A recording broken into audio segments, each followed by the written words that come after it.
Confession time. I'm always very skeptical of cheap power supplies claiming to be isolated. In my experience, the term isolated power supply can sometimes be slapped onto cheap units, even though they aren't. At worst, it's misleading marketing, and at best, it's copy-paste mistakes onto product blurbs. But when Vangoa sent me the PD-M, their rail-style pedalboard with an integrated isolated power supply, it got me thinking, what if it actually worked? A big thank you to Vangoa for sponsoring this video. I get to keep the unit, but Vangoa has had no say in the production process. All thoughts and opinions are my own. The PD-M is an 18 by 13.5 inch pedalboard weighing in at just 3.4 pounds. The wide rail design accommodates a variety of pedal sizes and allows for neat cable routing. There are what looks like to be a version of 3M dual lock provided to secure pedals, but since all my pedals use standard pedal train velcro, I found this roll of unused fuzzy side and used that instead. It's technically a small pedalboard, but the real estate available is decent since the pedals can be mounted edge to edge. I would have thought that the final weight of my dual-tone X and plethora X5 rig would be too much for the diminutive kick out feet to elevate the board, but it withstood a combined 6 hours of rehearsal and worship night playing, no issues. But just to be safe, don't jump on the board like Yngwie Malmsteen does on his pedals. The major feature of the PD-M that I want to deep dive is the integrated power supply, which is built into the top rail. 10 9V outputs, 4 of which are 500mA, one 12V and one 18V output, for a total of 12 outputs. There's more than enough options to power a variety of rigs. You plug in these power leads of various lengths to your pedals and turn the board on with the adapter. As an added aesthetic bonus, the board also comes with a sound reactive LED strip when you include it in your signal chain.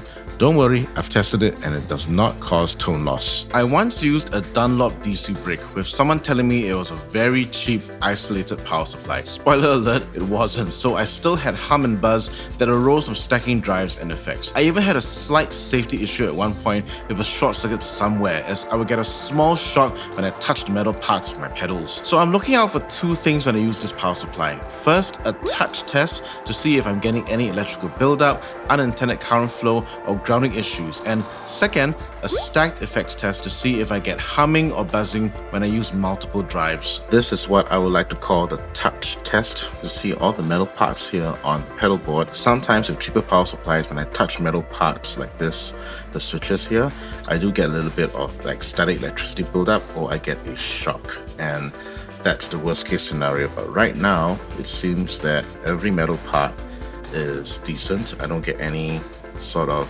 shocks. There's nothing that's causing me any major concerns, which is great. This has given me confidence that the power supply is indeed well grounded and well isolated.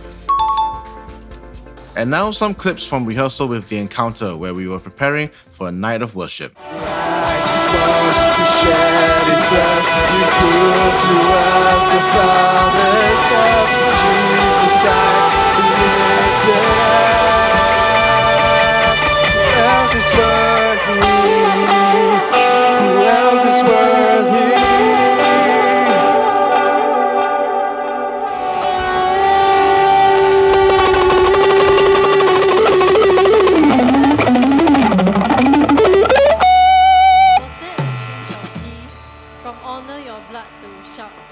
G-A-D.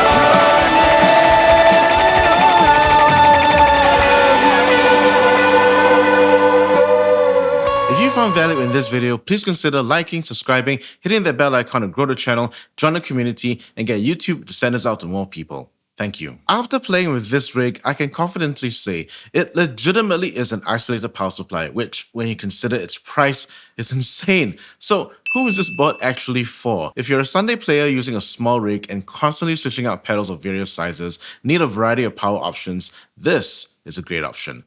The PD-M is clean, fast, and it just works. But no system is perfect, and here are some things to take note of. Number one, the angle is closer to a flat board than it is to an angled pedal board. If you had the pedals packed together, you could accidentally be hitting the lower row while trying to reach the upper row pedals. Number two, the pedalboard bag doesn't have a deep depth, so you might encounter a situation like with the Clutchworks JS1 switches. The pedals are now very tall, so tall they make a bulge when the bag is zipped up. I've made it a point not to stack anything heavy on the bag for this reason. This is a quick signal chain rundown of the current pedal board on the Vangoa. Let's start here. This is the whole tone valve press, the first version. It's small and it currently only works as a volume. The wah is quite scratchy. This goes into my noise gate, which is the TC Electronics iron curtain. You can see that I have the threshold set low and the decay set high. That's to clean up the signal coming in from the guitar mostly. This then goes into the TC Electronics Plethora X5. I currently only have one delay and one reverb that's loaded up on these two slots here, and the way I get around having heavy or light ambience is to change the hot knobs assignment. This is the mix for the reverb and this is a mix for the delay. In the effects loop of the Plethora X5 are the dry effects of the compressor. This is a Philosopher's Tone Micro by Pictronics, and these are a pair of drives from JHS, the Morning Glory version 4 and the Kilt version 2. On both of these pedals, I've got the Clutchworks JS1 switches installed so that I can easily access the secondary controls. I can go from the low gain mode to the high gain mode very easily. I can step down here instead of having to reach down and toggle that switch over there. Same thing here. I've got this on low gain mode, and then this will flip the G2 switch to make it high gain. The effects loop containing the compressor and drives are located between slots 2 and 3, but if I wanted to, I can move them around. It is really quite a flexible piece of gear. This then goes stereo out to a pair of Tonex 1s, and then from here I'm running stereo out into the Nunaber Immerse, which is my favorite shimmer pedal of all time. And this is the whole board. If you want to hear it in action, I have a video coming up which is going to be focused on the TE Night, the night worship that I served with this board. One more thing I forgot to mention, the adapter for the power supply is really quite bulky, and as you can see, it's in one of those weird orientations where if I had the board any closer to this power supply will pop up. So do take note, I did have to have an extra power strip just so that I can accommodate the orientation of the adapter. Otherwise, you won't be able to fit it into those tight spaces. For example, those spaces where the outlets are under the stage and it's really cramped. So this pedal board has turned me into a believer. I thought it was all gimmick. I was wrong. The Vangoa PD-M isn't just good for the price, it's actually good. Period. Links are in the description box and pinned comment if you want to check it out. I'll be using this for the next few sessions needing a Tone X rig, and honestly, I'm excited about it. And that's me. What about you? What's the biggest surprise, good or bad, you've ever had from a piece of guitar gear? Let me know in the comments below, and I'll see you in this next video coming up.